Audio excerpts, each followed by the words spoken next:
Bismillahir Rahmanir Rahim. Assalamu alaikum wa rahmatullahi wa barakatuh. And hello everyone. I am here for answering the questions which are about forex trading.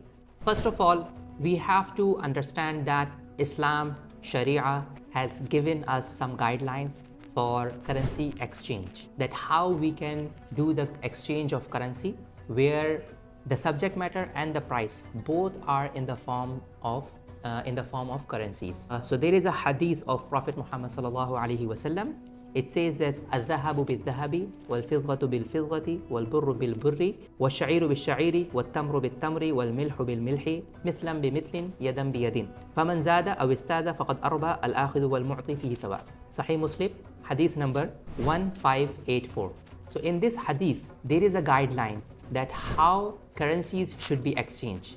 And in fiqh books, we also find that there are chapters for currency exchange. In Arabic, they are called bay'us sarf. So how it is being done in Islamic way, if both the currencies are of the same genus, which means that if you are exchanging gold with gold, then you have to also ensure that it is of equal value.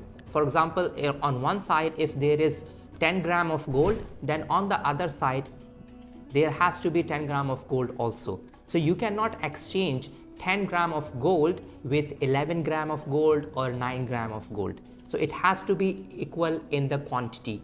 And another thing is about it has to be on the spot basis. So from this hadith, we also understand that when we are doing exchange of currencies, it has to be on equal basis. Number one, if this currency is same. For example, on one side, you have US dollar in the bill form, like in the paper note form. And on the other side, you have loose coins of US dollar again. But then they have to be at the same value. So $100 cannot be exchanged for $96 or $102. Number two is it has to be on the spot basis. Now, from this understanding, we can also see that how forex can be done in a Sharia compliant manner.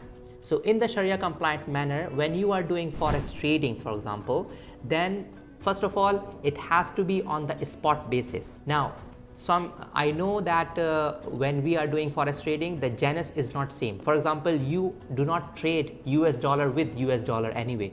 So US dollar is a different genus, euro, British pound, etc. So these are all different currencies and they are all different genuses. So you can exchange US dollar with the British pound, but you have to make sure that there is an original and genuine transaction, and it has to be on the spot basis. So both the parties should take the possession of the counter values within the session itself, within the session of the transaction itself. If there is a delay or if there is a stipulated postponement of the delivery, then it should not be allowed. So keeping these guidelines in mind, let's look at the forex. Even if, let's suppose, there is no leverage trading, so you have $10,000 in your account, then, and if you want to buy, let's suppose, Japanese yen or British pound with those $10,000, then the transaction has to be, number one, has to be a genuine transaction. It cannot be a CFD,